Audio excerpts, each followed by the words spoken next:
recently went back to find out what's happened since that first visit. On the rugged west side of Chicago stands this beacon of hope, this triumph of educational achievement.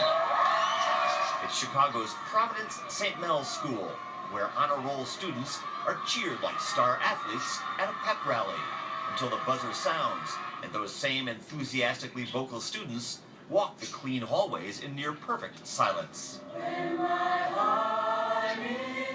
At this school, there is no tolerance for unruly behavior, sloppy attire, or lackluster effort. A strict, achievement-oriented code of conduct set in motion decades ago when Paul Adams took command of what was a broken-down, soon-to-be-closed inner-city high school and then challenged his students to see beyond their blighted surroundings to a better life made possible by academic excellence. We say, in spite of the difficulties, you are going to make it. Period. That video clip came from my first Providence St. Mel's story. Yeah, you're looking good there, man.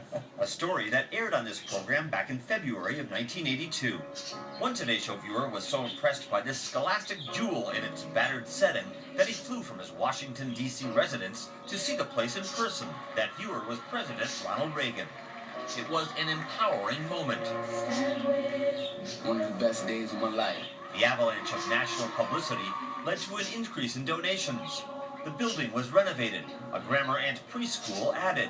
Younger minds now awakened to all that is possible when hard work is combined with great expectations. For 33 years, 100% of our students get into colleges.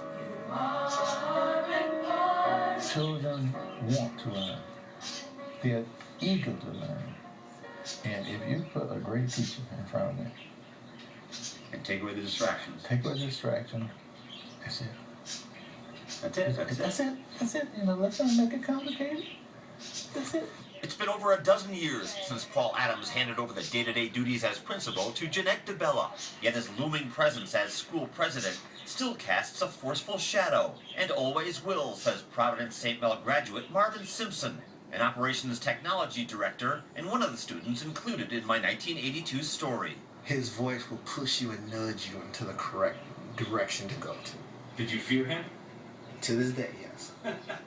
And to this day, the once skinny, once uncertain Clarence Brown, now Dr. Clarence Brown, gives thanks. There was something about the love that was there, the discipline that was there, and something about that mission statement.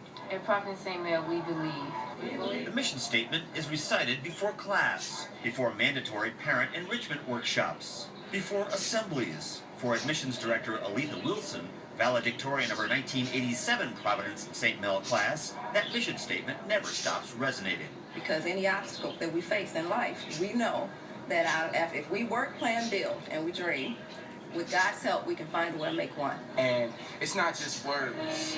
Nearly 30 years ago, a young television reporter heard about one man's quest to keep his remarkable school alive. You know, I remember you calling me and saying, "Are you still open?" The story aired. A president came calling. And 3 decades later, it was a Providence St. Mel graduate, Army Major Gregory Canty, who stood as the officer in charge at the inauguration of our current president. Hard work pays off. Smart work pays off. You know, quality education pays off. Paul Adams knows, for this has been his life's mission. At Providence St. Mel, we believe. You keep saying that, and you keep saying it, you start to believe it. For today, Mike Leonard, NBC News, Chicago.